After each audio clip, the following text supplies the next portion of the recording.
Hi, Chloe. Thanks for joining me, friend. Hi, Tasshin. So good to be with you as always. Yes, I feel the same way. I've been really looking forward to this. I actually thought I'd start with a little story. A few years ago, I was getting ready to do, I think, my first dance party at the Olympic in the Bay, and I was staying at your house and I walked in and you walked up to me. This was our first time meeting. And you were like, I need to tell you something. You're Tasshin. I need to tell you something. And you told me about a friend of yours and the work he was doing. And I forget if you said this explicitly, but the vibe I got was like, one, you need to know about this. And two, we're going to be friends now. Just so you know, we're friends now. And yeah, we've been friends since. And I've been so really charmed and enamored by your being and the way you are. I love your presence and your qualities and how I feel around you and the way that the world is when I'm spending time with you. So I'm so happy that we could spend some time together in my home on the internet. uh, yeah. So as you know, I love to ask people about their life story. And for me, this is a way of getting to know who they are as a person. Often there's like specific questions I want to ask people or specific things I'm interested in, but I want to frame that in terms of the person and who they are and how they got here and how they view their own life, how they see it on their terms and what experiences they've been through and what their childhood was like and what's been hard for them and what kinds of themes or questions keep coming up. And so I want to make space for that at the beginning of these conversations. And so I'd love to hear from you about your life so far, how you see it, and feel free to share that in any way or any length that you like. Thank you.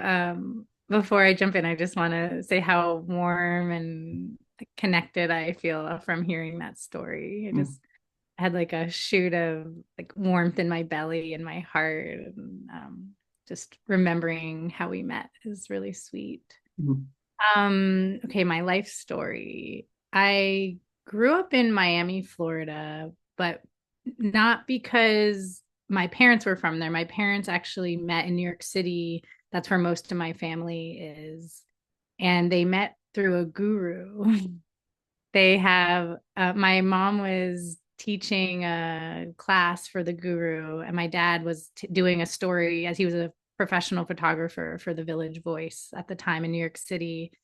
And he fell in love with her the second he saw her. And he walked up to her and he said, I'm going to marry you. And she's like, you're crazy. But lo and behold, many trials and tribulations later comes, two children and a whole life together. And they moved to Miami to follow the guru. And I grew up there. It was pretty cool childhood actually to grow up in Miami. And I think it forms a lot more of me than most people realize. And then when they realize I'm from Miami, they're like, oh, that explains a lot because there's just a huge Latin influence. And I grew up in a very Jewish neighborhood. So there was just all this community and togetherness and connectedness. And it was normal just to go over to your friend's house and then like unannounced, and then the parents cook you a big meal, or you can just open their fridge. It was like I had all these homes that I could just go to, and people were always checking on each other and tracking each other. And it really, I see now that I do all this attachment work, that my childhood is a big part of why I'm so passionate about supporting people in creating secure attachment, finding secure attachment, because I grew up in like I mean, maybe it wasn't fully secure, but I'd say there was a tribal aspect, a community aspect to the way I grew up. And my sense is that a big part of attachment is that tribal holding. So I grew up in this neighborhood. I went to college. I went to Columbia University. I was a pretty like type A, overachieving, social, scholar athlete. I won the districts my senior year in swimming, and I swam and played water polo. I was like pretty intense. Like when I hear friends talk about me when I was younger, it's like, whoa. And then I was in college, I was 18, and my dad died by suicide. And that changed everything. It was like like that space-time continuum, like a rip in like my reality as I know it. I was devastated. It was so sad. I just didn't know something like that could happen at that age. Um, it was a fast, like out of childhood. Freshman in college, I'm like, oh, it's so much fun. I'm a freshman at Columbia. And then it's like, ugh. Um, I graduated Columbia. It was hard, but I got through it. I had really good friends and really good support and did a lot of grieving during that time. And then I moved to San Francisco. My sister was living here and I fell in love with the city. I fell in love with the nature. I was a sustainable development major in undergrad. And I loved the natural world, the natural environment. And I worked in environmental policy for a while in San Francisco, but then I realized I wanted something deeper in my life. And that's when the current Chloe in some ways came to be. I quit my job, went traveling around the world to find myself. I was like, or find happiness, really. And at that point, I realized that the way my dad had died had me be even more attentive to living the life I wanted and not compromising on different things that might have me be unsatisfied later in life. So I traveled around the world, realized that my life's work was not to travel around the world only, but it was great. I actually got bored of traveling and I came back to the US and started looking around. I'd always liked psychology a lot and thought about being a therapist, but then quickly realized that I wanted something more experiential for myself. And I started meditating. I did my first 10-day Vipassana and it changed my life completely. Like colors looked differently. I didn't even know I was suffering in the way I realized once I did the retreat. I was so much happier. It was like a whole state change. And then I just threw myself into meditation. I ended up doing 10-day Vipassanas, working as a children's course teacher for the organization. I started a Vipassana meditation house in Berkeley. I was just full in. And it really changed my life. And it actually the person I told you I wanted you to meet came out of that time of my life. And it really allowed me to live. I was living a really deep life of service. I was hosting meditation events weekly, for cooking for 30, 40, 50 people each week, just really being able to share the Dharma with as many people as possible. In that time, I was in a romantic partnership at the end. We were having a lot of like disagreements, and a close friend was like, "Oh, have you tried somatic therapy?" And I was like, no, okay, I'll try anything. This sucks. I don't like arguing with my partner. And so I went to go see this somatic therapist. And in 3 sessions, we were arguing 75% less. I was like, how does this exist? I went to one of the best universities and no one taught us how you could just feel better. And so I worked with that practitioner for a while and then I decided to get trained in the modality she offered. And that was in some ways the beginning of my formal training of attachment work. Um, but then as like this other piece of the story was that precludes this, that was like the pre-ground was when my dad died, I went to a therapist. I was sad. And I started to see that most of what we worked on was before his death. The death was hard, but the stuff that was really deeply unresolved was the 18 years before that and the challenges that we had. And I later realized that I had complex PTSD or attachment trauma, as psychology would say. I don't love using those terms that much, but just for simplicity's sake. And so then when I started to see the somatic therapist, it started to really resolve the attachment trauma. And that's a big reason why the relationship started getting better. And so that was about 12 years ago. And at that time, attachment wasn't that popular. So there wasn't like an attachment training I could do, but I found a somatic therapy training that focused on developmental trauma. And that changed my life forever. And that was really the beginning of me just being able to really help others heal in a similar way that I have been able to heal. Um, and then I started to do all this healing work with folks. And I started to see that people then they did all this healing work and they didn't know what to do with their life. So I started being curious about purpose and meaning. And I took a year-long purpose course. And so one of the ways I see attachment healing is the main reason to do it is so that you can then live your purpose and be connected to people and have meaningful relationships. It just makes your life better.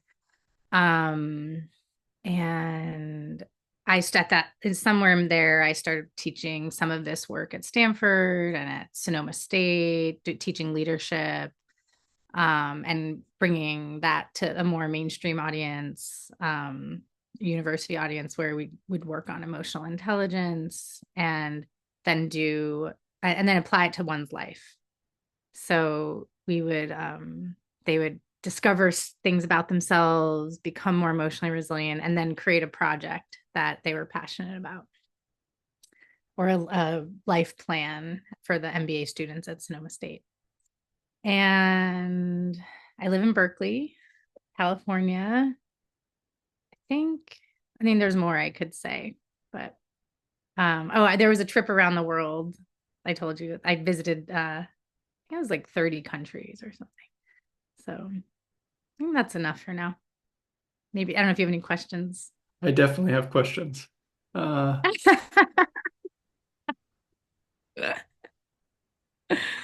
I'm curious about the guru that your parents met through and what those teachings were.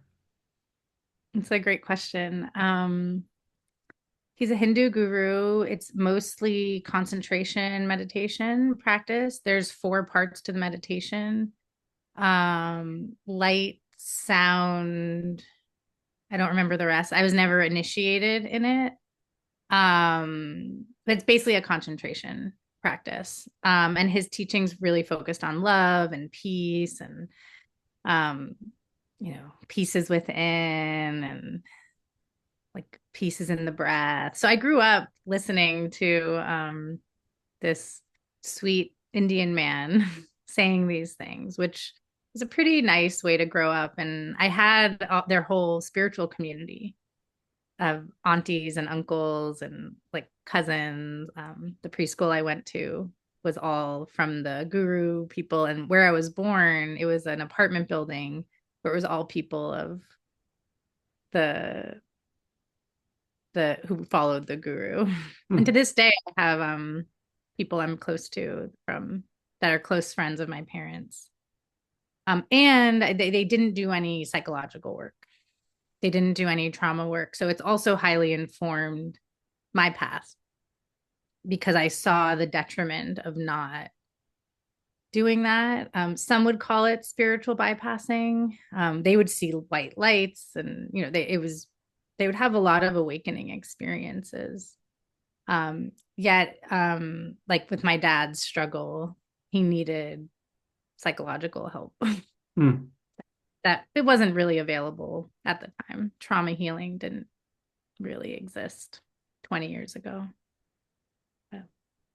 How do you think those teachings impacted your parents, and how do you think that environment impacted you? Um, ooh, it impacted my parents a lot. I think on a subtle level, it showed me how important spiritual practice was because they would meditate almost every day. And, I would have to occupy myself whenever they were doing that. And um, I remember when I was a teenager having this deep knowing in my being that, oh, I'll meditate someday. Like this is going to be important to me. And it made it a lot easier. Like I have a lot of friends whose parents didn't have a spiritual practice in this way or didn't meditate. And I could see how, because of the way my parents were, so they made a big step from their lineage. Like my mom grew up in an Italian in Bensonhurst, Brooklyn, in New York City, and was the first person in her family to go to college. And for her to then go into this more alternative path, it like I could feel how it's like they built the road before me, and then I could more easily walk on that road when I felt called, and I could more easily follow my deeper wisdom, my intuition, because they did that. And they were examples of have leading a devotional life, and that was also highly practical. Like, they did a good job of raising us and providing, and but spirituality and peace and love and kindness and integrity were very important in the house, and being a kind, good person, and spiritual community, sangha. Like, I grew up in sangha.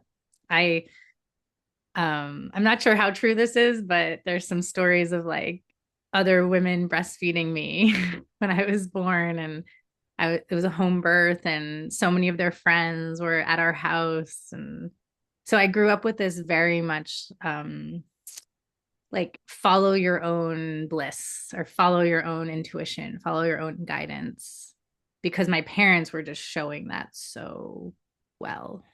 Hmm. Do you have any stories from your childhood or young adult life that sort of exemplified who you are and how you've come to understand yourself? Like any strong memories that, oh yeah, that thing happened and that was very Chloe of me. Um, there's like there's two that kind of stand out that are very Chloe of me. I was a sophomore in high school, and it was really this point of like, do I want to go to an Ivy League school or not? Because I knew what it took. My sisters both went to Ivy League schools, and I knew it would mean like really applying myself. And then I just got this like very clear inner knowing that that was going to happen. Like, and then it was like my whole system reorganized, and then I was just in focus goal mode. I still had friends and stuff, but there was like, I could feel it in my body right now. There was like this like, and that was one of my earliest experiences of like intuition and feeling the like when I have clarity and when I'm aligned with my soul, the universe comes in with all this support, like this rush of support that's greater than me as an individual. And then I had written a letter. They had us write these letters to ourselves senior year of all the things we would have accomplished. And every single one of them happened. Like, it was like go to Columbia University, win districts in swimming, and graduate like top 10 of my class or something. So that was very Chloe at the time. But it's like, it was like kind of the first beginnings of like reality creation and being aligned with soul and being aligned with inner wisdom. And then another time was when I quit my job, my first job out of college. I just had this deep knowing that I needed to travel around the world. And that was really scary. It was really, really scary. It took me like a year to quit my job. It took talking to a lot of people who had done it. And that's an example of this clear knowing, but the struggle aspect of it, where it's like going against the grain of society. It was 2008, the economy was crashing. My mom like was so scared that I would die. um and I listened. I did the work without any tools that I have now. I did the work to face my fears and to listen to that deeper knowing. And that was the beginning of me really deeply listening to this little voice inside, that intuition. Thank you for sharing those stories. You're welcome. Thank you for asking. I wonder, you talked about um, your younger self being this very driven person and focusing hard on her studies and swimming and also having this deep knowing that meditation is going to be important one day. And, having grown up in this really, yeah, precious spiritual environment where you were loved and cared for in community, I wonder what you know now that Chloe at that age didn't know. Hmm.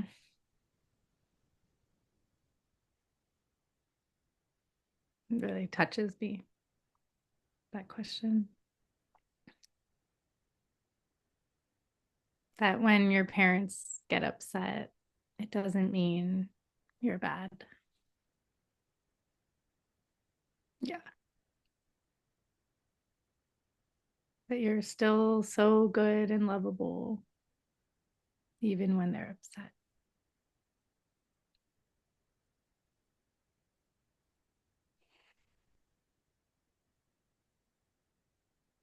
I wish I'd known that. Mm,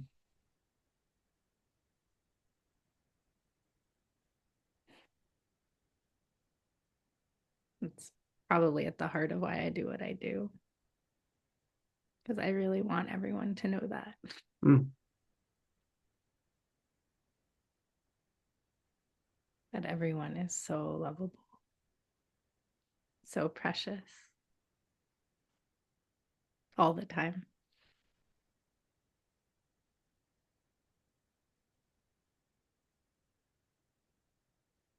How did you come to know that yourself? Mm, 10,000 hours of meditation and therapy. Uh-huh. Maybe it's 20,000 at this point. I kind of stopped counting. Hmm. Um,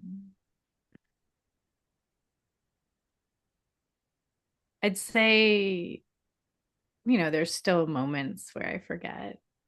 So, full disclosure.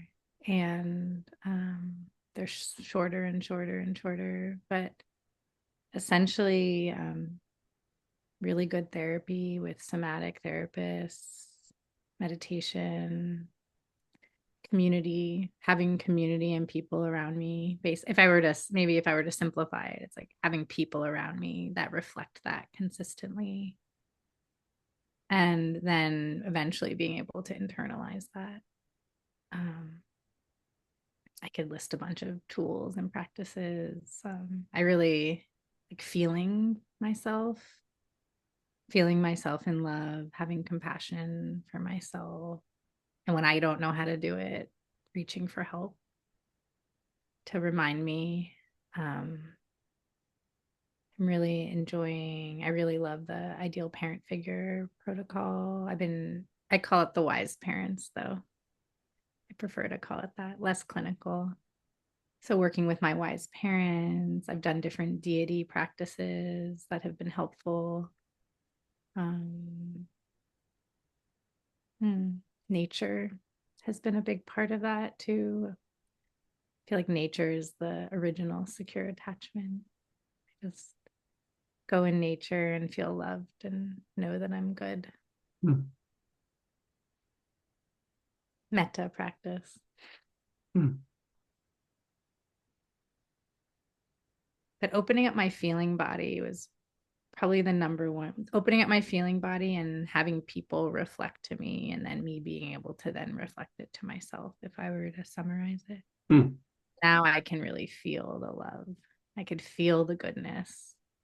It's one thing to know it intellectually, but really we want to feel the things.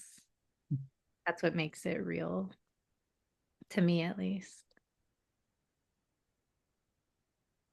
How would you describe what shifted when you and your former partner went to that somatic therapist, and after a few sessions, it was just much easier? Like, what really changed there? Um, so I'm in her office. I think it was the second session. And she says, "Do you feel safe?" No one had ever asked me that question. And I was like, no. And I don't think I've ever felt safe. And then I burst into tears, like hysterical crying. And it was that moment, really, I would say that changed everything. It was like living a whole life having an experience of fear and not knowing. I literally didn't even know I was afraid. And I had done 5 10-day Vipassanas at this point. So it's not like I had never, and 3 years of therapy, talk therapy, but never had it come to that. And so her asking that question allowed some of the fear, a lot of the fear to release. And then it opened up. It's like, it's almost like the blocking of the fear. I was blocking feeling the fear. And so I felt the fear. And then it opened up a space in my body for safety. Because not it allowed the fear was from the past. It was from when I was a kid, and you could imagine a father who dies by suicide. There was a level of volatility in his system that would come out, and I was just constantly like scared, a low grade, that like tracking the environment, like, oh, is he gonna explode? Is he gonna explode? And so that was left over, even though he had already passed away, that was still in my system. So that session allowed me, by feeling the fear, it allowed safety to open up in my body. And so because I was feeling more safe, I I realized that when I was interacting with my boyfriend at the time, I was a big part of what I was reacting to was fear from the past. And this is in general what's happening in most conflict is something happens in the present. It reminds us of something that was very scary in the past. And then we're responding as if it's the thing in the past happening. So it cleared out one of those pieces. And then I became hooked. Mm. It's a lot of what I do with clients, Hmm. clearing out the past that's still in the present. Hmm. We don't have to go looking for the past. The past is already here. Hmm. It's whatever it just shows itself in one's life. What are the services and programs that you offer? I do one-on-one somatic attachment repair work where we do a lot of the stuff I've been talking about, where we see what's here now. Really, it's really about working in the present. And then if we need to go into past memories, we do. And in that, I use the ideal parent figure protocol that was created at Harvard by Dan Brown and tested to improve attachment disturbances. And I use the adult attachment repair model, which is also known as stick work. I do that with my one-on-one clients when they're in person and online in different ways. And that emulates the attachment system of like pulling and pushing, of wanting or needing and giving. And so it's able to repattern that, but it's very much a bottom up approach, working from the body first, because our attachment system forms when we're in the womb and pre-verbal. So I do one-on-one coaching, and then I also offer a 4-month deep dive called Attachment Alchemy, where we, as a group, do attachment repair work, where there's a combination of one-on-one work, group work, classes, a retreat in nature. So it's bringing together my whole model of attachment, where, because from what I've seen with my own process and clients and friends, is that attachment doesn't heal fully in a therapist or a coach's office. The one-on-one work is the basis, but then you need a community, ideally nature, because nature just is the original secure attachment. And then I also do like special day longs with clients where I'll take them into nature one-on-one for the day, or sometimes we'll do a journey of sorts. Um, and I also teach day long sometimes too. I just taught a day long called Attachment Alchemy, bringing together embodiment and attachment repair. Hmm. I've never heard of stick work before. Can you say more about what that is? Yeah. Um, so you're sitting across from each other. You can do it online too, but I'll tell you the basics of what makes it very different from other somatic modalities. And you're both holding a stick. There's the client and the practitioner, or the giver and receiver, we can say, because I'll also teach folks in my course, we'll do stick work with each other. The participants will do it with each other. And then when you hold onto a stick, it emulates a baby pulling on their mom or dad. And so then it activates everything that comes up for someone in connection. What happens when you reach, what happens when you push away. And then it brings up this somatic experience, and then it allows you to metabolize anything that wants to be metabolized that's in the way of restful connection. So what typically happens is someone holds onto the stick and they might feel nausea in their stomach. And so then we feel that together. And then as that passes, often there's then restful relaxation. And then you rest with them in that. And the goal, although it's you don't it's not it's pretty emergent, but the end goal is that someone can build up the capacity of safety and love and connection in their being, and be able to do that in the presence of another person. Because the core of attachment trauma or complex PTSD or insecure attachment, whatever words we want to use, they all apply to the same thing. um, is not being able to feel safe and be yourself in connection with another person because of, different things that happened in childhood typically. Hmm. And I also want to name, like, I don't take the position that like parents are bad or that they're horrible, even if they did things that are really challenging. I genuinely feel from the bottom of my heart that all parents are doing the best they can, and that they're the way they are because of their upbringing, because of societal issues, because of wars, ancestral trauma. Like, I by no means have any blame for parents. Like, it's the hardest job on the planet. And I feel honored that I get to support people in receiving what they didn't get, and receiving these missing pieces that can really make a big difference in someone's well-being and flourishing in their life.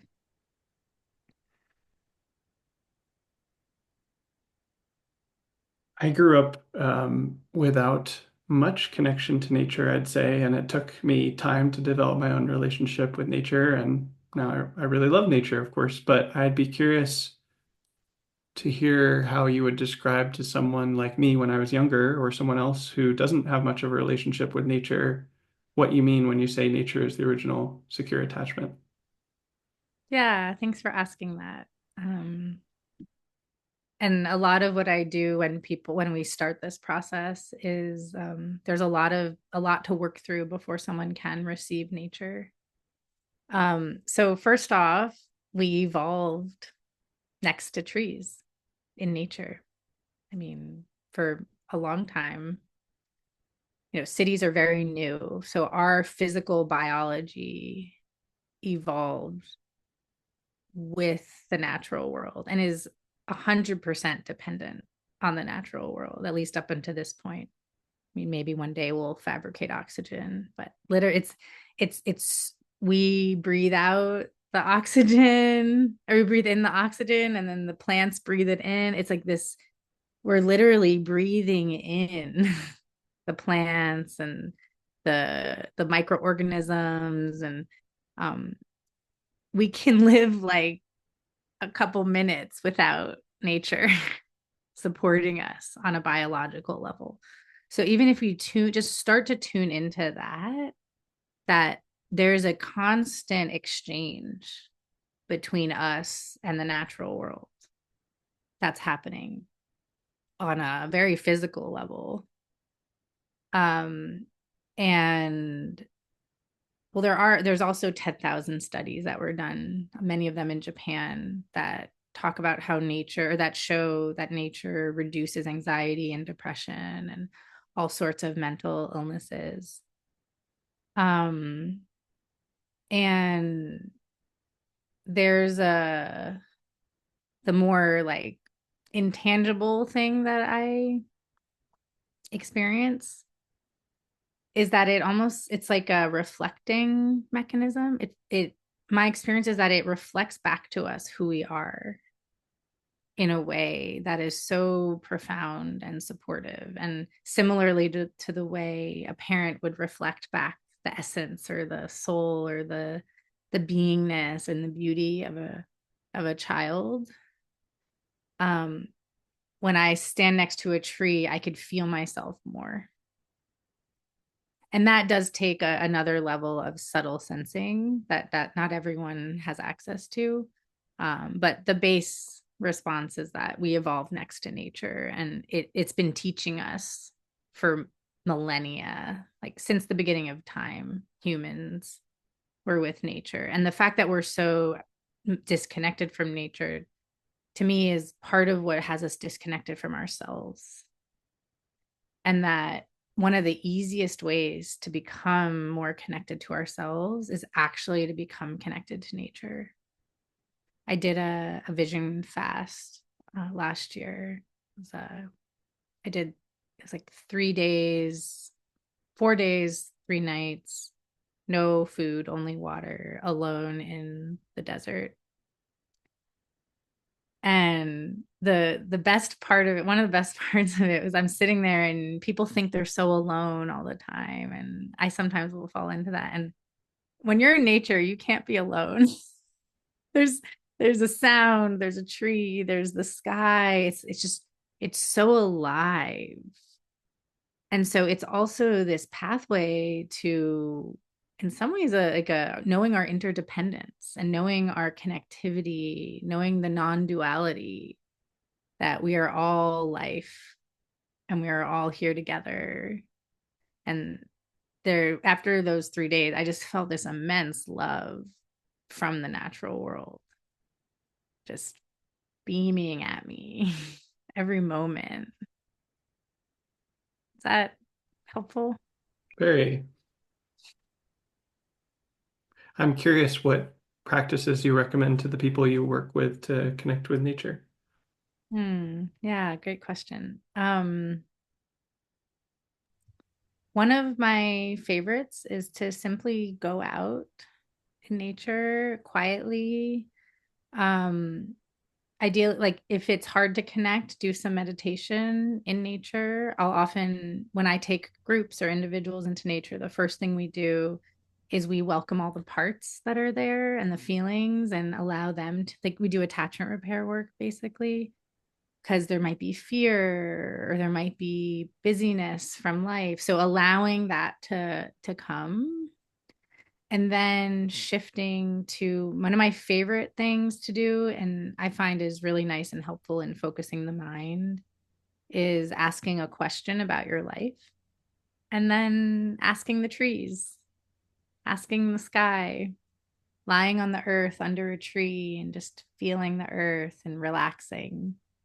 I think the biggest thing is to relax, do anything you can to relax in nature, and then it starts to be able to permeate you. Another great practice is finding a sit spot. This comes from the more, I'm in the Bill Plotkin lineage of vision questing. It's not a Native American tradition. It's adapted for, it's a Western tradition. And they talk about a sit spot where you find a place in nature and you go there regularly and you see how things change and develop a relationship to a place. So those are two really easy, accessible ways. And I think one of the keys too is to be quiet. Because I think often, I'll be on a hike with friends and we're talking, and then it doesn't really allow the subtleness of the natural world to touch us. And I think that's where a lot of the nourishment comes from, is when we can be quiet with nature and really feel it.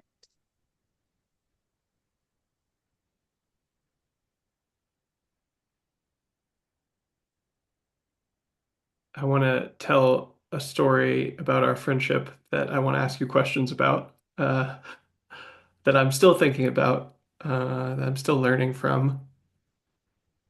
This was last year. We did a really lovely ritual together, and it was sort of related to my fundraising effort at the time and my work in the world. And it was so kind of you to support me in that way. And I remember it was at a temple, a Jewish temple in, I guess, was it Oakland? Berkeley. Berkeley, okay. Yeah, Berkeley, right. And um, afterwards, that was itself lovely, and that's a story in itself. But afterwards, we were walking down the sidewalk, and it was sort of getting dark, and there were these beautiful flowers, as there often are in California. And um, you showed me something about how my hands and this one of the flowers there, you showed me. Yeah, I'm curious how you would describe what you showed me and what your memory of that day is. That's the first question. Oh, I was alluding to it in answering your last question. Hmm.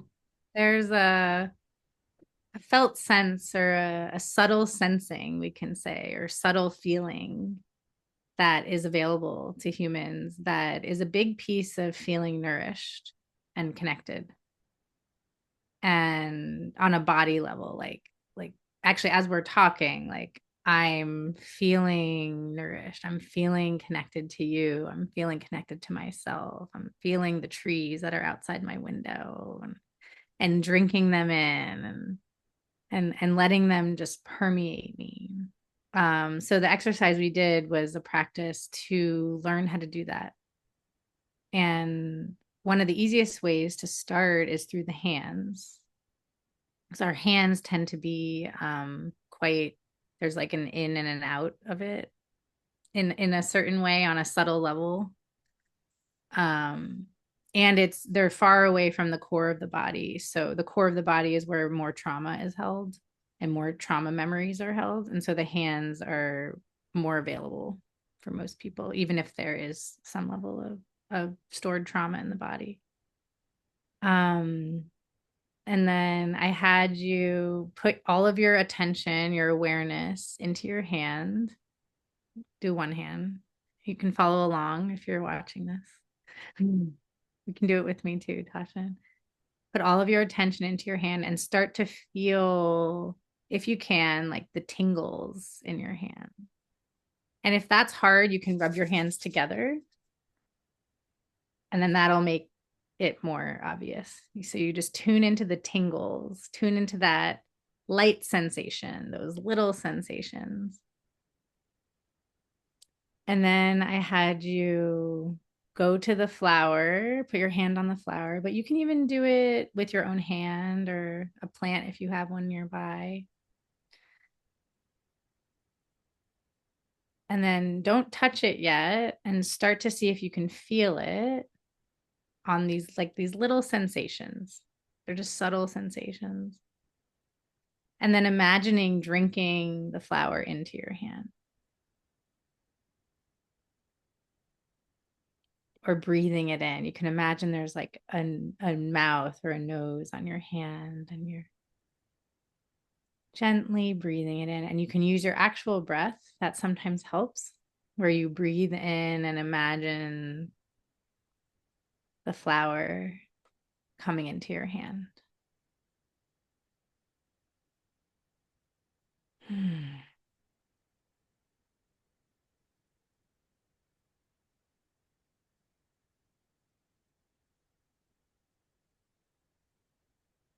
And this is one of the ways to receive nourishment.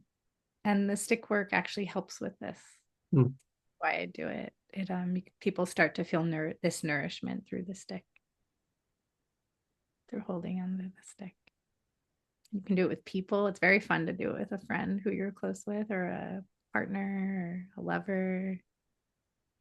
can drink them in Mm-hmm. with their permission.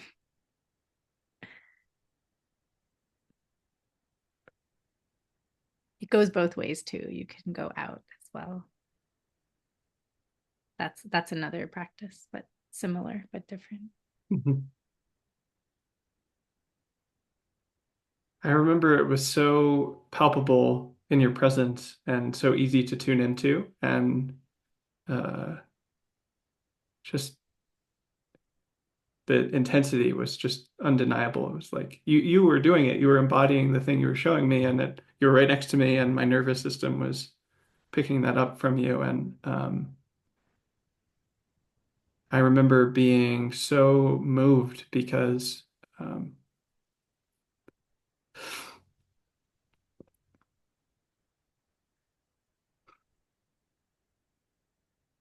just like to find the words that feel right to say this.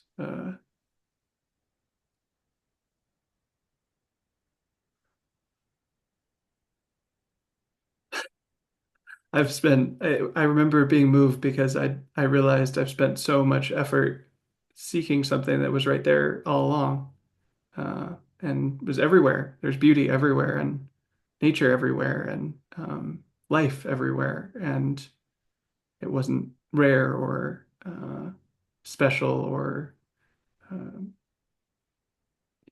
scarce. It was abundant, and um,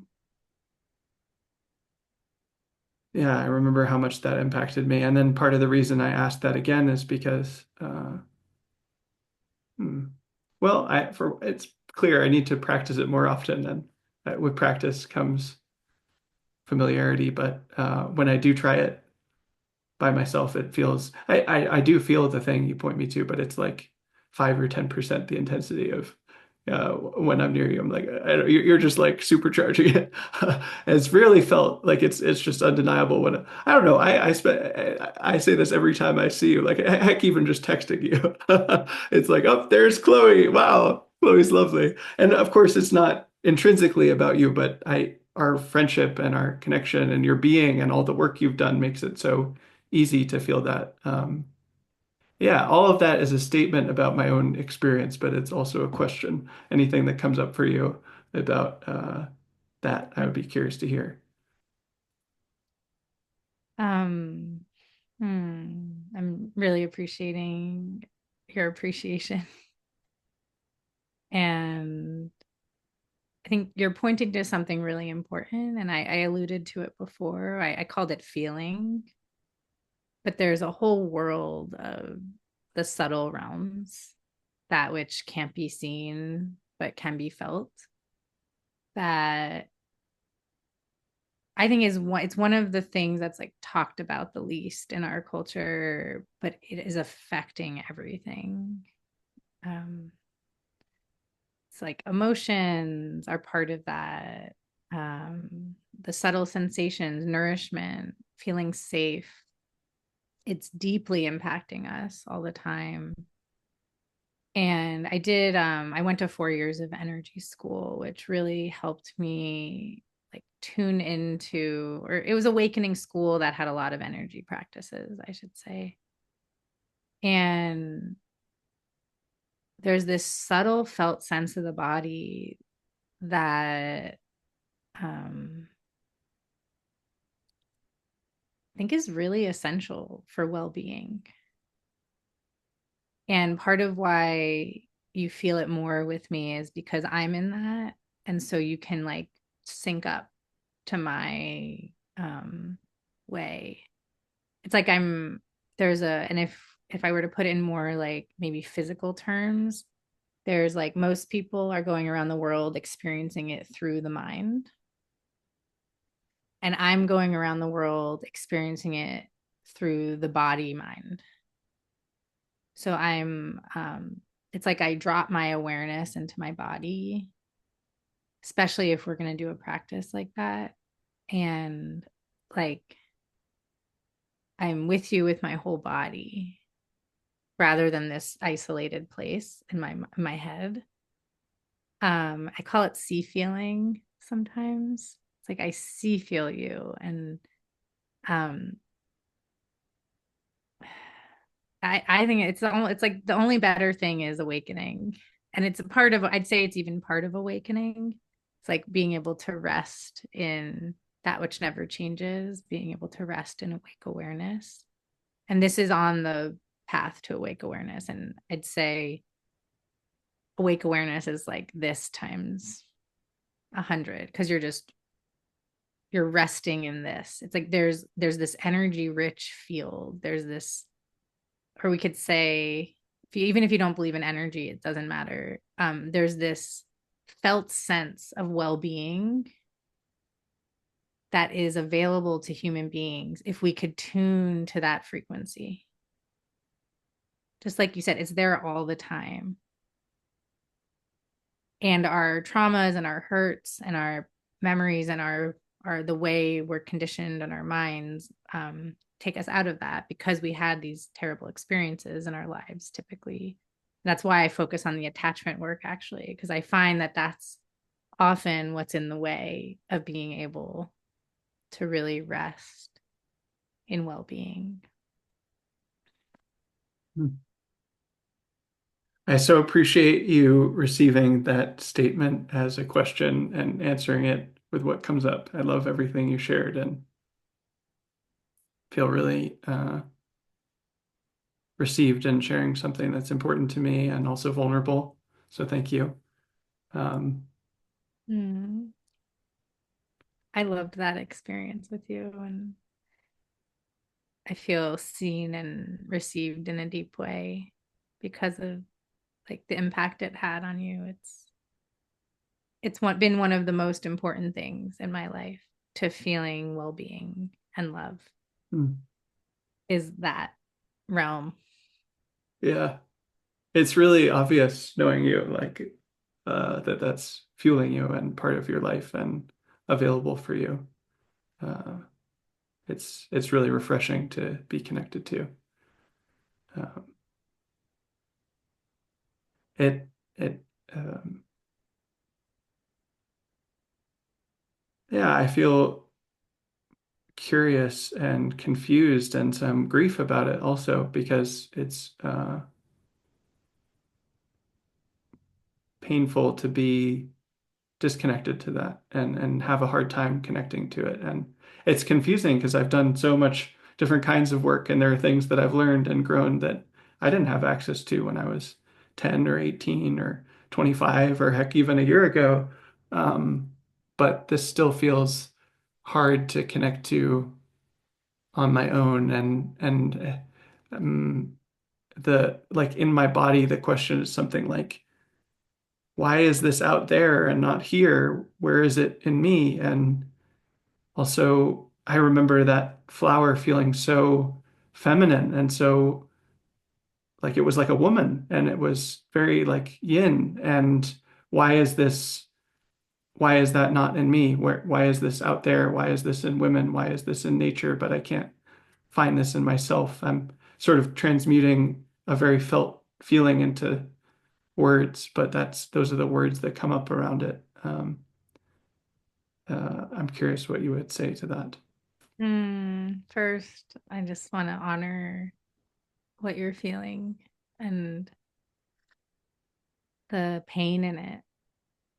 And it makes so much sense you would feel the way you're feeling. Um, and I felt the same way. I felt the same way when I first discovered this. Because when I first discovered it, it would come and go. And I could, in the beginning, I could only feel it with another person. I discovered it through cuddling with some friends. Hmm. It was typically someone of the opposite sex at first, and then it could be a girl too. And it wasn't it was sensual but not sexual cuddling, no kissing, clothes on.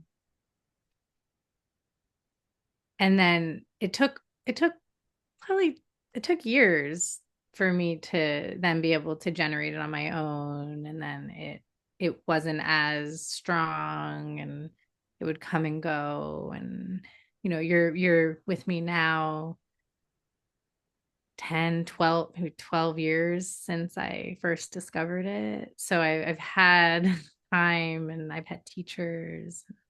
So the first thing I would say is like, one, it's a miracle you found it. Some people go their whole life, especially in the way we're conditioning human beings right now, which is very sad. They go their whole life without really knowing this. That's the first thing. How is it to hear that? It's good. It's fine. It's sweet. It gives me a sense of peace. Hmm, great. And then the other piece is there's ways to train in it. And if it's something that you're seriously wanting, I would say doing attachment healing will open that up actually. Because the what happens is like babies are naturally like this, right? They're these little sponges. They're just like, "Oh." And then something happens, they get scared. That happens enough times, they start to build protection. And the protection is often a way to not feel. So there's layer upon layer upon layer of protection that adult humans typically have in our society that are layers of not feeling because the pain was so great. And so the journey to open this is to feel the things that are there that you're not feeling. And typically, it's really hard to do it alone. I tried, I did all that Vipassana.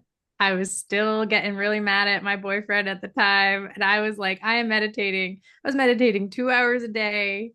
I was going and sitting 10 hours a day for 10 days at a time, like multiple times a year. And I didn't even name, I was also volunteering. So then I would sit 7 hours. I had thousands of hours by the time I found um, the somatic therapy. And no one fully understands why another person is so helpful. But one of my theories is that like all this stuff happened in relationship. So it's hard to heal it out of relationship with other humans, but also just from an awareness. Like if you meditate, it's like having two people's awareness on you. It also increases safety, a big term in like the trauma healing world is resource, like emotional resource. So you literally just like more than doubled your resource. We can even think of it as money. It's like emotional money. But by having me who's not triggered at the time, and if you're in your trigger, then there's just so much more love and safety and support to feel it. And essentially, if we define trauma, I hate even using that word, but it's just what people know. It's something in the past happened that was scary or hard or challenging. And there wasn't enough love and support or resource for it to process through. Because if it processed through, it wouldn't be trauma. Trauma is when it gets stuck.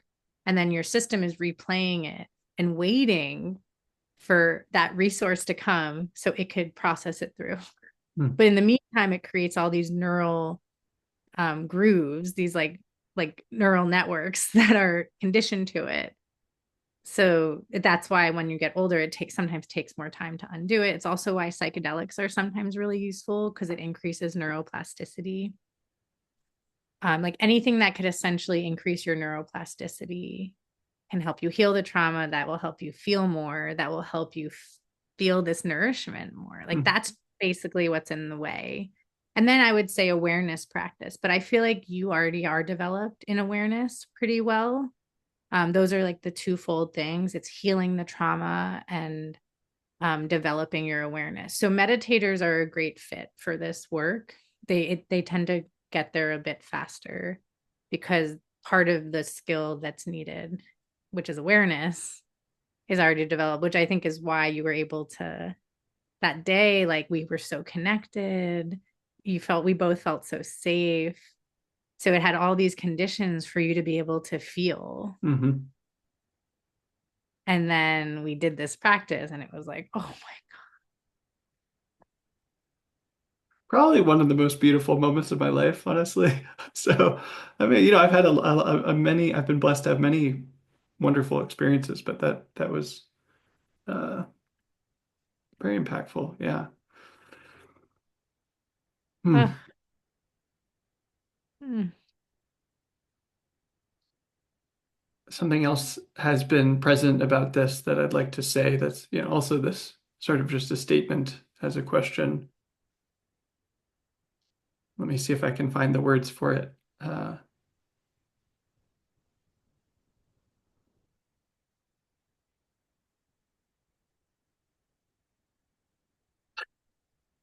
yeah, there's a level of confusion and pain and anger and feeling unseen also, not by you, but maybe the world or myself, or it's a confusion about myself, about, mm, yeah, just to translate it again from the body into sort of inadequate words, like how how is it that I'm so good at some things and so awful at this or other things, and like, or have such a hard time with this? And there's things I'm really clear about in my life, things that I've worked really hard to understand and to know about myself and the world and how I want to show up. And I feel a strength and a confidence in that. Like, you know, I feel proud of who I am and the way I'm living my life. And then it's also like, wow, this is so hard. And how can those both be it? Like a metaphor is coming to mind of like, oh yeah, for example, I've read thousands of books in English and I've written books in English and I can write beautifully in a way that I'm proud of. And then I'm like, reading Russian for the first time, and I'm like, this is really hard and this is totally different. And why is this one language so easy and this other one really hard? And that's verbal language, but there's also things I do know about my body and about awareness, as you say, and attention and presence that I've worked really hard at. And yeah, I mean, as I say this, I'm like, it's just practice, and you've practiced that a ton, and I should practice this more than I have. But yeah, anything that comes to mind about that, share, I'd love to hear. First, I have just a lot of compassion for you and wish I could just reach through the screen, give you a big hug Yeah. and snuggle you and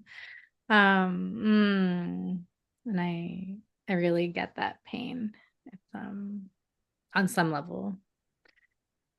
It's in some ways the worst thing, or one of the worst things, is to not be able to like really feel like deep safety and love.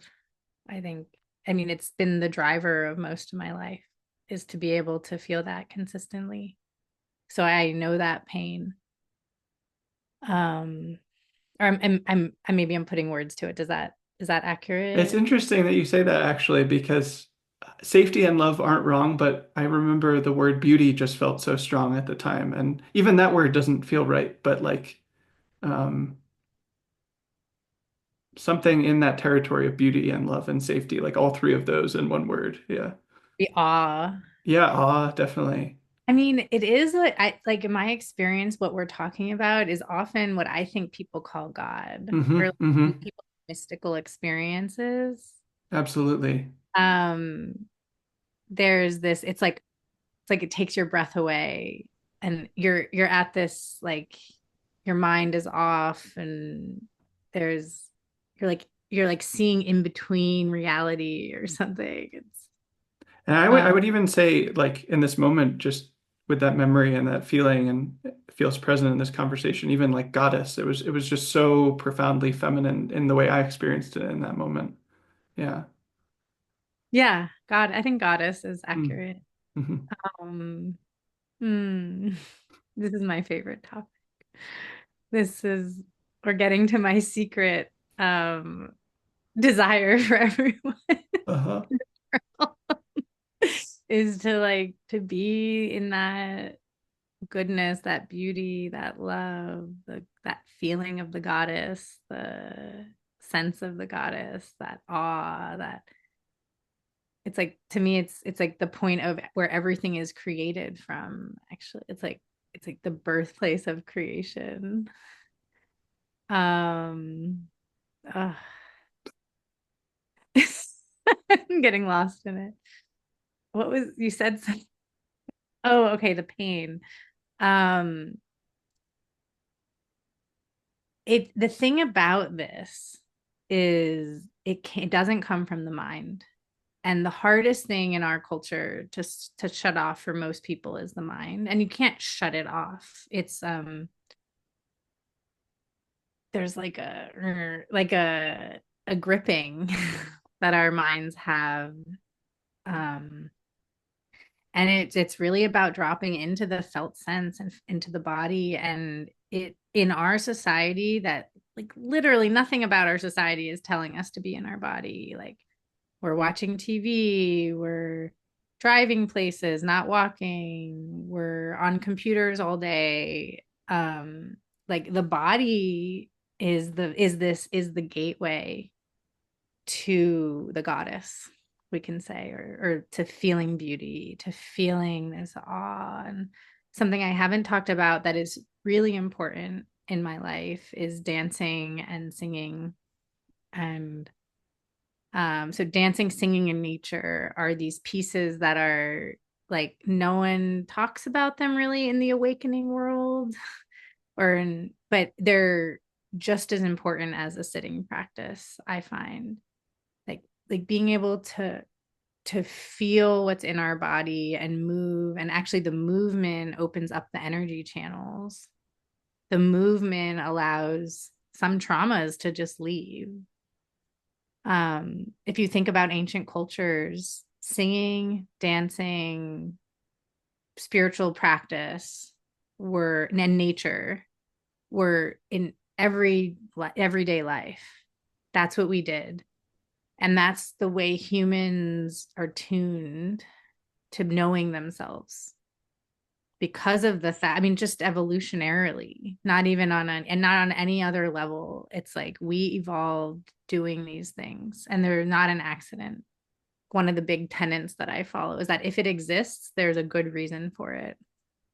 So the reason why we're in our minds more in the West, and I love the mind. I went to Columbia, like all my friends are kind of geniuses. Like I love brilliant minds. Um, but it's disconnected us from this embodied sense for good reason. Like it's essentially how we've learned to dominate nature through our minds, and it's creating this pain. It's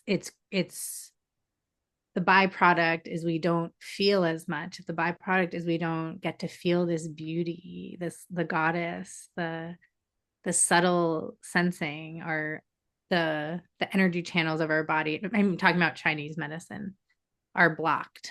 Like our bodies are like, and even if we don't go into Chinese medicine, like our bodies are constricted and tight and not moving. And if they're not moving, blood doesn't flow as well. Circulation doesn't flow as well. And then we can't feel as much. And then we can't feel the beauty. So I would say actually dancing is really good and important. Um, but I danced my whole life. And until I did the somatic work, the trauma healing, the attachment repair, the somatic attachment repair work that I offer people, until I did that, there was just some trauma that was stopping my body from opening to be felt. So yeah, practice moving, practice singing. I would get a work with someone one-on-one if you can. Um, you can join my course. We could find a way for you to be in it. I would love you to be part of it if you feel called.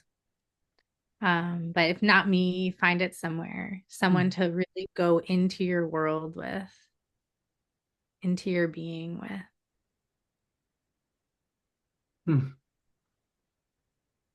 I really hope people are watching this. And I mean, I'll make it available as audio too, but yeah, I love having video recordings of these wise teachers that come to speak with me for a couple of hours. Uh, Your body is just the way you express yourself and the way you move is so radiant and free and loving and kind, playful. Mm. I Mm. feel seen. Mm. Wow. Feel a lot of warmth in my heart right now. Mm. And me as well. Mm. I want to ask you a question that could be very hard, but could be as simple as you make it.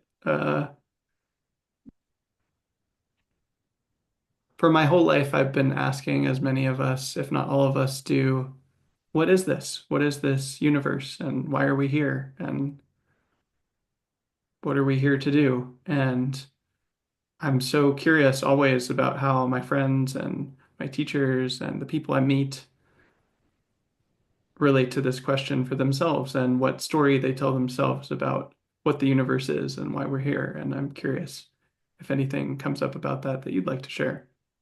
Mm, what a beautiful question. Oh, hmm.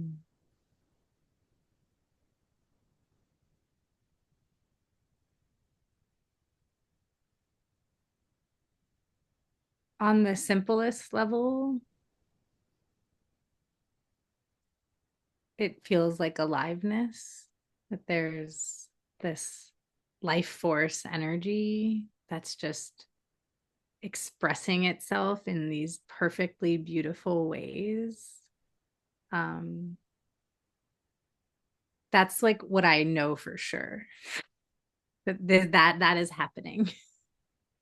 And it's the dark, it's the light, it's the good, the evil, the like it's everything. And there's like a non-judgmentalness in some ways to it, but there is cause and effect happening. Um, hence why I would prefer to do things that are considered like kind and good, because that means like it's at least my tests have shown that then I receive more kindness and goodness. So that's on like a more what I can see level. Um, I sometimes I don't love going into all the theories because I don't know, if I'm really honest. Like I don't fully know what's going on.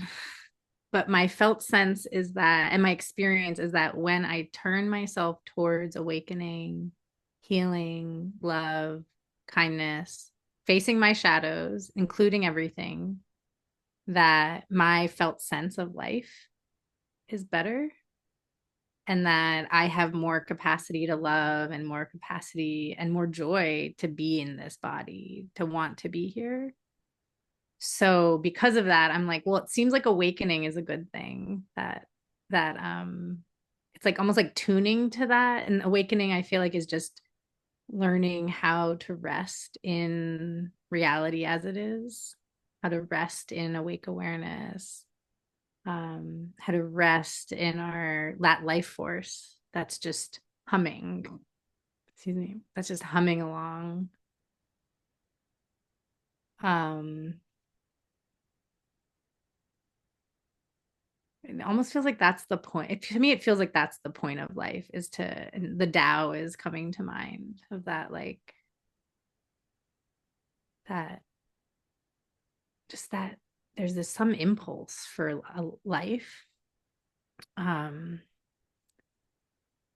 some people will say it's like God getting to know itself or expressing itself. I think that's a beautiful way to look at it.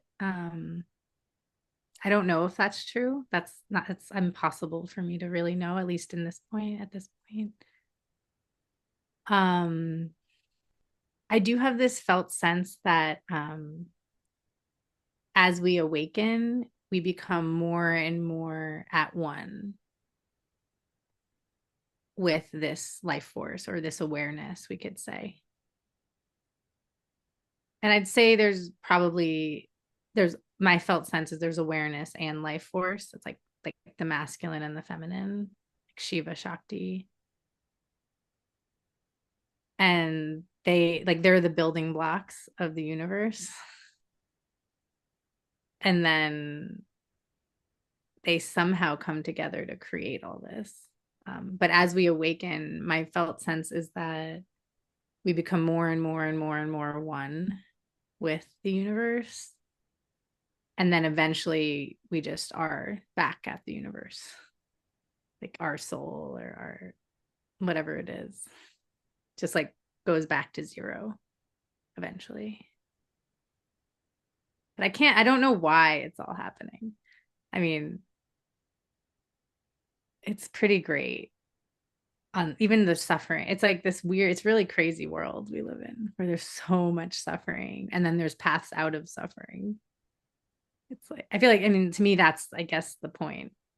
That's the point I'm making it is like to be able to experience the beauty as it is and alleviate as much suffering as possible because I'm just in a deep acceptance and deep love with the rising and falling of phenomenon.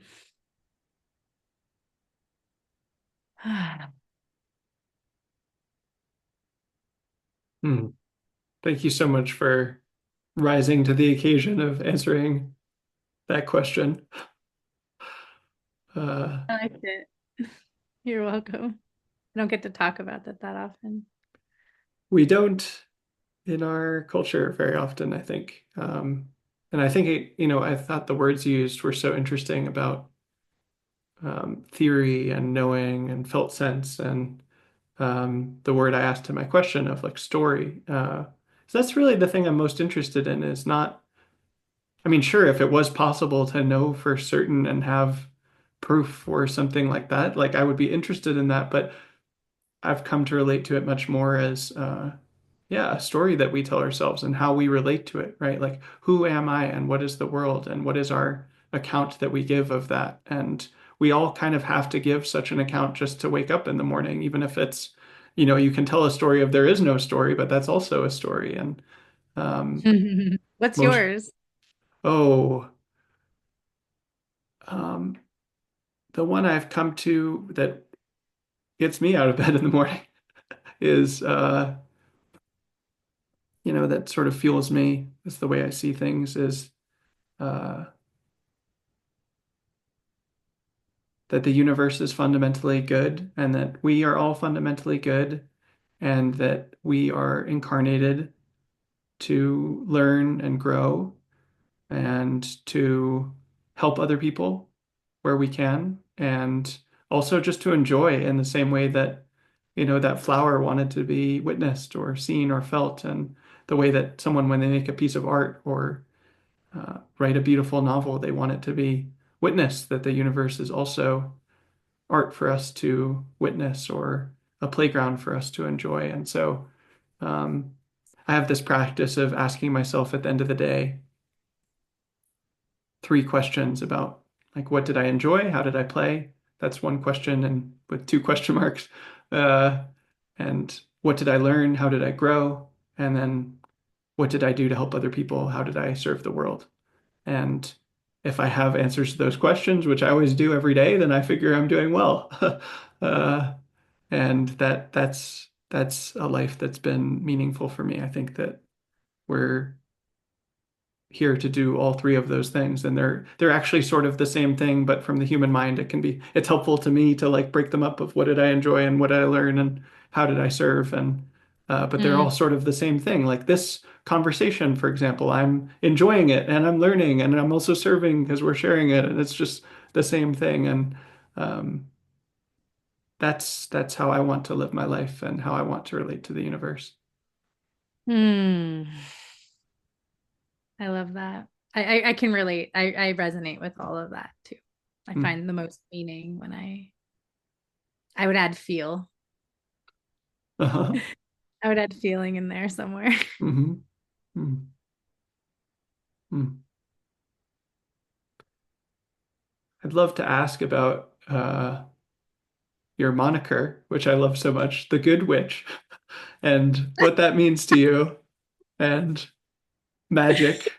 Uh, you have both talked very much about magic and very little about magic at the same time in this conversation. Um, and I love that moniker for you. Yeah, of course, for those who are just hearing it for the first time, Chloe's last name is Good, so she is the Good Witch, which is true. She just is. It's just a true statement. I've never heard a truer moniker. So anything you'd love to say about that name or magic and how you relate to it, I would be so curious to hear. The latest has been the attachment witch. That's Uh, that's been an addendum. uh, Um, mm, uh, I'll start with I, as a child, I was a witch for Halloween or a baby almost every year for like 10 years. So it's kind of funny how our souls essentially I was like attachment repair work and magic were the the already in me before I knew it. Um, so oh, this is a big I grew up next door to a magician, which is also kind of funny. But it's a different magic that we're talking about. Um, because the way I would define magic,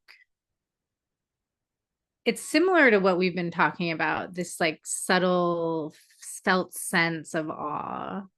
Um, or it's this thing that's there but unseen, but deeply affecting us all the time. I use magic in often two ways. Like I ran this course. The current attachment alchemy course is an offshoot of Own Your Magic, where half of it was attachment repair work and half of it was magic. And I consider in that course the magic within us. Like we all have this essence, this beautiful magic that no one else has, that you can feel it, but you can't quite put your finger on it. It's what maybe some people call soul or essence or je ne sais quoi or things like that. But then the other magic is reality creation or manifestation or how thoughts, feelings, emotions, words, intentions create reality. Um, there's a lot of books about it. Every mystical tradition talks about this. And I started to discover this. I would say that story I shared in 10th grade when I wrote that letter and when I made that decision. To me, those are examples of magic where like we're so clear and then like the world just hands it to us or opens the path in a way that synchronicity after synchronicity or coincidence. I don't really think there are coincidences just after so many times. I can't even like there's so many times I can't even count how insane something happened. Like how I met someone um that I really realized magic was real. I was when I was meditating a lot. I was at the Vipassana Center in Northern California and Kelseyville, and I was walking along, and I thought, "Oh, I could fall." It was raining and slip, and then I fell and slipped, and I was like, it felt like I created me falling and slipping, or I was having a premonition. I don't know what. I didn't know what. Then same course. I'm with a friend and we're talking. I was single at the time, and she was like, "Oh, what are the qualities you want in a partner?" And I'm like, kind of a not knowing magic was real. I gave this list of things. I was like really handsome, into meditation, cooks for me, dances, playful, and ideally from Sonoma County because I wanted to hang out in Sonoma County more. I didn't even drink alcohol at the time. Fast forward later that day, this other girl there was like, "Oh, you should meet this guy." And I was like, "How am I going to meet him?" She's like, "I don't know." Fast forward 3 months later, I go to a birthday party of a person I barely know, and he's there. This guy is there, and he fits all those things exactly. And I was like, what? I was like he's literally from Sonoma County. And I mean, this is the person that I also uh, discovered the somatic therapy with years later. And I just started to see then when there's a distinct felt sense in my body and mind that when they were all aligned, it would happen. Like hands down, the thing would happen. I would do nothing to make it happen. Um, and I started to realize that I was manifesting in some way. But there was a thing I started to discover that and this is partially why a big reason why I focus on the attachment work is that when there's traumas or beliefs or emotional patterns occurring that are in conflict with the thing that I am wanting or the goal or the thing I'm moving towards, it won't happen because that's a stronger signal.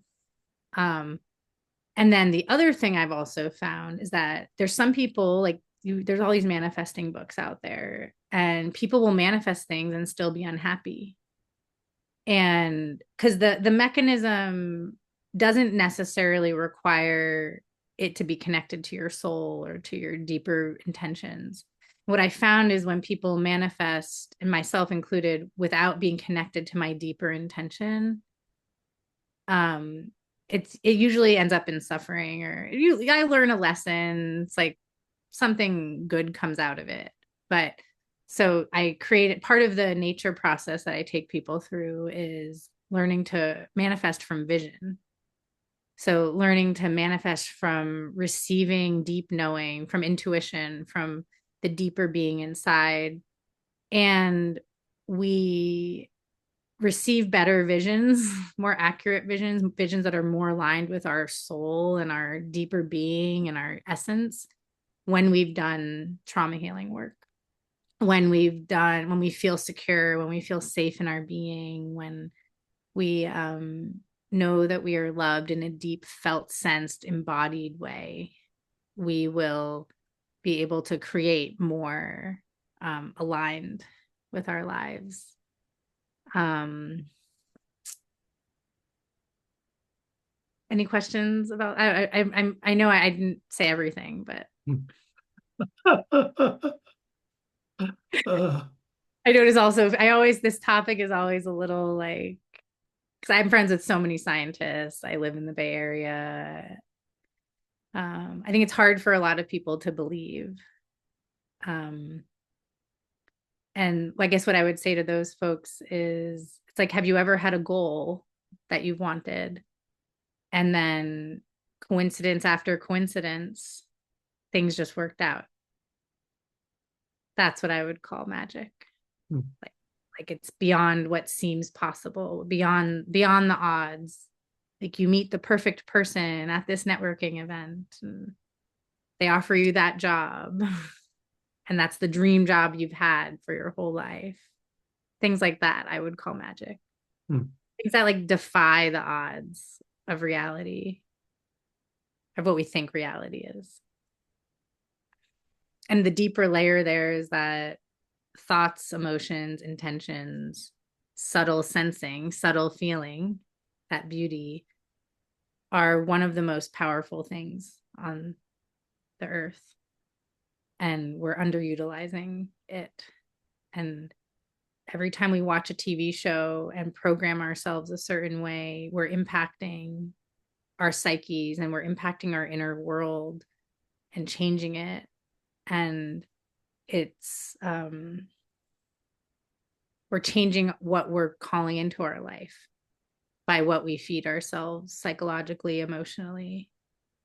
And if we like it's important to me, and the world I would love to see is where we're really mindful of what's going on internally, because that's where it starts. That's where like everything in our world started with an idea.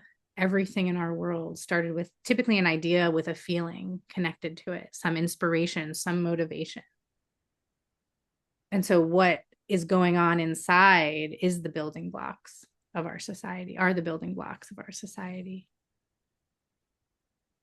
in a very practical way, even if we take the word magic out. Yeah, the boring word that I use for it sometimes is causality. It's like it's the same thing. You can call it causality if you don't like the word magic, but magic is so much cooler. I was a knight and a wizard for Halloween sometimes as a kid, and I like magic. I'd rather call it magic. It's totally causality. Hmm. It's yeah, yeah. Because like as you start to do it, you start to like something will happen in my life. I'm like, oh my God, I like had that feeling in my body and my mind and wanted that thing. And then it happened. Hmm. Hmm. I resonated with what you said about that experience you had where you wrote down everything you wanted to do and then it came to pass and you sort of said this in passing, but like, was it that you were manifesting it or was it a premonition? And it's like kind of like the math word for it would be like isomorphic. It's the same shape. It's the same thing. It just depends which way you look at it. And I'm curious how you relate to that sort of symmetry between, oh, I'm bringing about a certain future versus, oh, I'm having a sense of what's coming for me. Mm,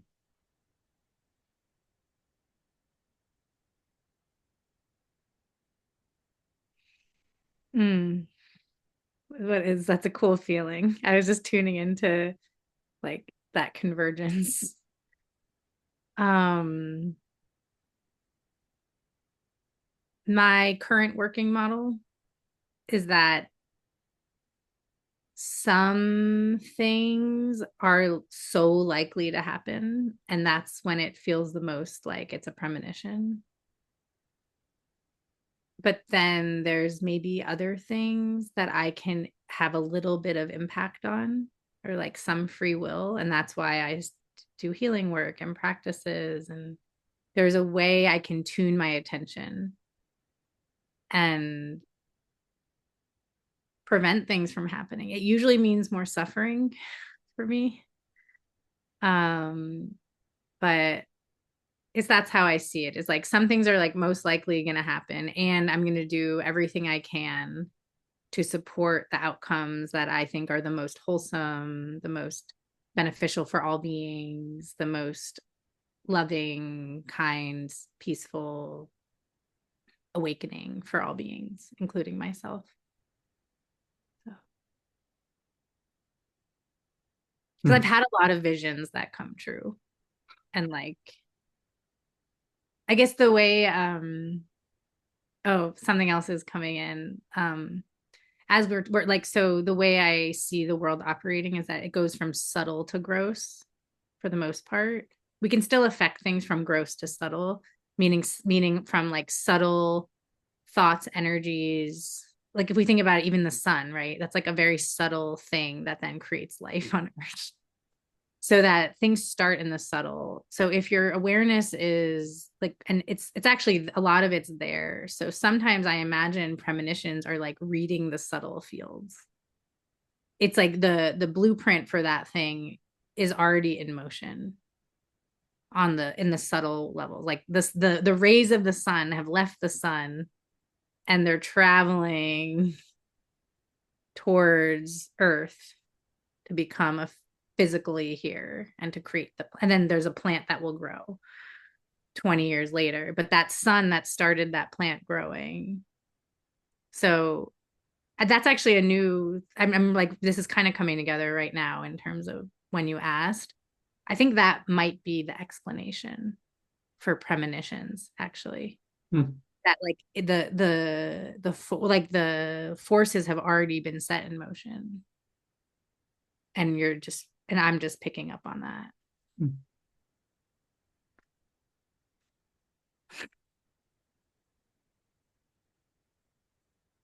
I That's laughed when you said you had a lot of visions because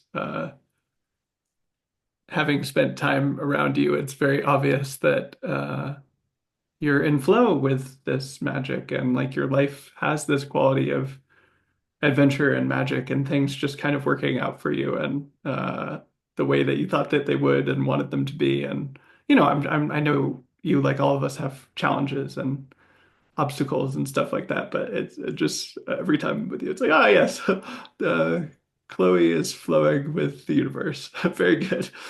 Uh, so that made me laugh when you said, "Oh, I've had visions come true," because it's like, I know, I know. Yes, it is daytime, Chloe. Of course, that wouldn't be obvious to someone who's just getting acquainted with you through this conversation, but it's very obvious knowing you. Yeah. I feel seen. Uh-huh. Hmm. I feel exposed too, because it's I've never talked about it on this on in this intimate detail in public, really. Mhm. Um, I've just found I didn't used to, and then when I realized this existed, it's like the path of least resistance. It's and it doesn't, I mean, I still have to, there's still conditioning I have though in my system that will stop things. So that's where it does require like shadow work and trauma healing and like because there's areas that like sometimes won't work. And that's how I know if something's like really not working. I'm like, oh, there's some psychological, emotional, energetic pattern that I developed. Okay, let's heal that. Let's deconstruct that. Let's see what's there. Let's let that go so that I can be so I can have that area of my life work. Hmm.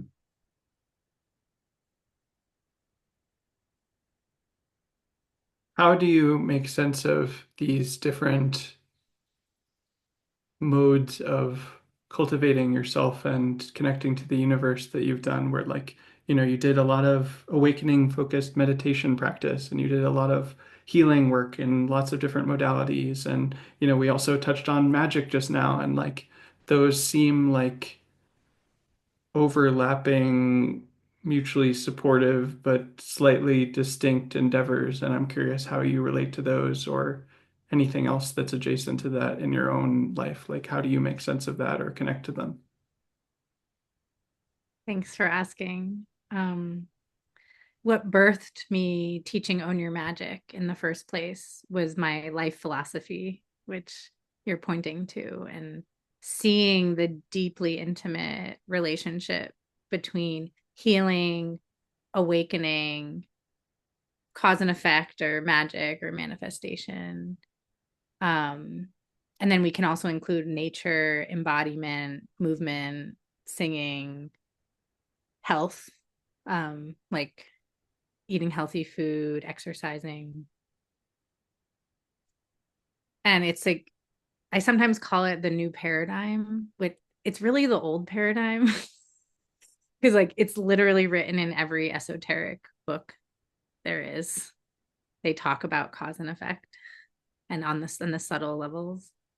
But it's my dream for humanity is that they start to come into truth of like what it is to live a life that's flourishing, that's wholesome, that's connected, that's full of love and community. And some of like a lot or some of the tribes, and maybe many of them, I'm not an expert in different tribal cultures, they had a lot of these things already.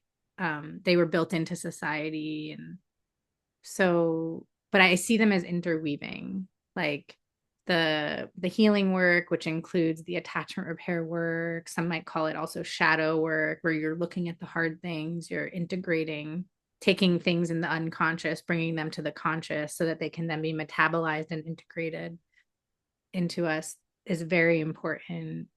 The awakening work is very important because that expands our awareness and brings us closer and closer to being with reality as it is, and being able to rest in that which is unchanging. The only thing that is unchanging in the universe is awareness, at least as far as I can tell. I'm open to other ideas, or God, some might say. I would use those interchangeably. And everything else changes or goes away or dies. Um, and then there's like, how do we work in this earth? How do we create things? And so if we're creating things in the world and we're getting stuck, my recommendation would be to look at both awareness and, okay, what are the beliefs? What are the past histories? Like, do the healing work, do the attachment repair work. Ancestral influences are actually really big, like ancestral traumas. I found like a big thing that recently I've been working a lot with my ancestral lineage because I worked through a lot of my like childhood stuff, like I mean, there's always a little bit more here and there, but like I'd done most of that work over thousands of hours of somatic therapy work, healing work, and then started to feel like some things were still impacting me. I'm like, what is going on? And then I realized there was like I come from a Jewish lineage, Croatian and Italian, and two of those come from pretty high genocidal, war torn like people. Like Croatia is in Yugoslavia, where there's been tons of war and the Holocaust and whatever, countless millennia of Jews being persecuted and outcast. And suicide is typically a pattern that comes, an offshoot of people who have experienced genocide because they internalize the hate, that the hatred coming from outside goes to the inside. So it's like there's this whole world that is potentially why someone isn't making more money or why someone isn't living their purpose. Um, and the reason I've now focused on attachment so much because I've found that that's one of the biggest I'd say attachment and awakening are the two things that are can bring you the most and embody in an embodied way. So attachment healing and awakening in the body that can make your life work, that can have you be of service to a greater extent, that can have you live your purpose. And the way I see it is um that's how we get to the world we want, is when people are feeling their own intuition, their own essence, and then they're able to be in community, in connection, in family, in connection to the world, and to be their authentic expression. And then the world comes alive in a different way, instead of being completely in fear or shut down.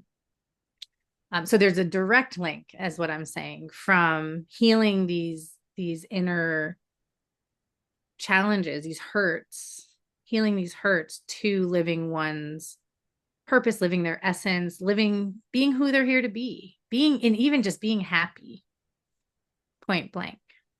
And then the other piece of that is it's my experience from working with lots of clients and myself is that happiness or fulfillment, I like to say more, um, doesn't come from fulfilling something that someone outside of you told you should do. That there's like almost like a blueprint inside each of us, and there's different paths that can have us have that.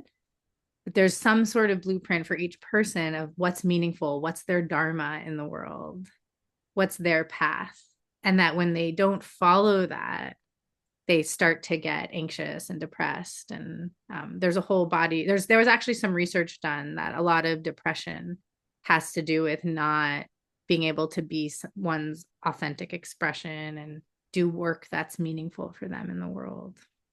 Hmm. Wow.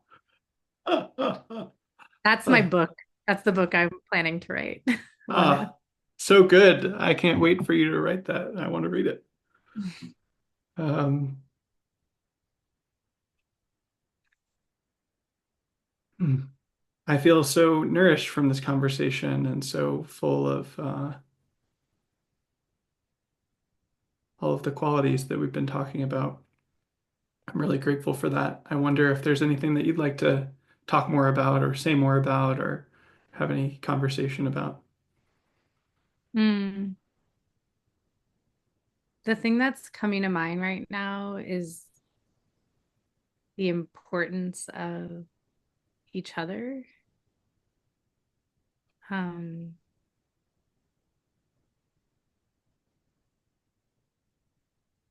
one of the biggest tragedies that happened with COVID is people became more disconnected from their tribes, their communities, their families. And it's like an invisible weakness that we're creating by the level of disconnection we're at in a society, in our society.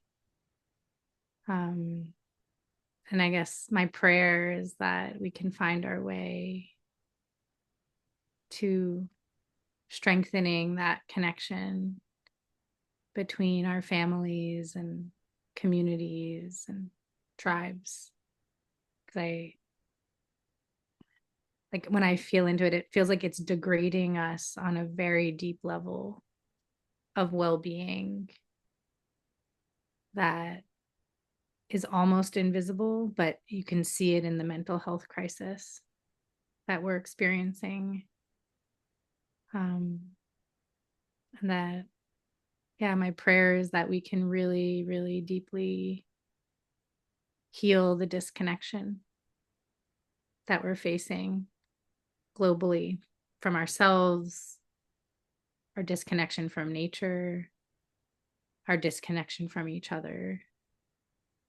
And my sense is that's like key, key. And awakening to me is actually connecting to the all. So, so each other and then the all, we can say. So 4 levels of connection that are suffering. You can say God, the all, God, awareness, whatever. Take your choice. Yeah, that's coming up. And deep appreciation for you and what you stand for, the world you're creating around you, and the authenticity you bring, and the love and the joy and the discipline and deep commitment to service. And um, uh, that really moves me. Your deep commitment to service. I feel it in my heart, and was I think that's also one of the secrets that we've lost a little bit, is that some of the deepest fulfillment and meaning in life comes through service. The Bodhisattva vow is being of service to the awakening of all beings. And I'd say that's also the biggest secret to healing and awakening, is that if we're in service to others, when we receive that healing and awakening, the healing comes faster and easier. And then there's a place to offer it, which is the best. Mm. And I love you a lot. Mm. Love you too, Chloe. Uh, it's been a really beautiful conversation, and I love your prayer, and I hope and pray that as well. And so appreciate your kind words and our friendship. And I feel really grateful in this moment for how to put this. I'm very aware of this sort of thing, partly from having spent so much time on the internet and partly from, I was obsessed with like military strategy for a while, but like there's a way in which I don't know, like a lot of podcasts or things like this are sort of people trying to put themselves out there. And, you've got a course, and I'd love for people to take that. And I hope people do if they resonate with this conversation. And it's a very practical concern of like how finding people who resonate with what you have to offer and sharing your gifts. And so much of the like online presence that people put out there is sort of on this level of like, I am a person who has this thing and I would like people to find it. And that's fine. I don't have a problem with that. That's very good. It's very functional. But for me, the real treasure of a conversation like this is again just coming back to that concept of a portrait. And it's like, wow, what a beautiful portrait of a person, you know, like what a beautiful person with such an incredible, wise, kind soul that really showed up to a conversation and let themselves be painted and seen. And yeah, I know how vulnerable that is. And um, it's really not easy. And I'm just so grateful that you showed yourself to be witnessed. And that itself is truly an act of service, I think. So thank you for being yourself and who you are and all the work that you've done to get to this point and all the tears and pain and sitting and knee pain and whatever else you've been through up to this moment. It's just shining. So thank you for being who you are. Mm. Thank you, Tasshin. I really, really appreciate you deeply. Mm. Hmm.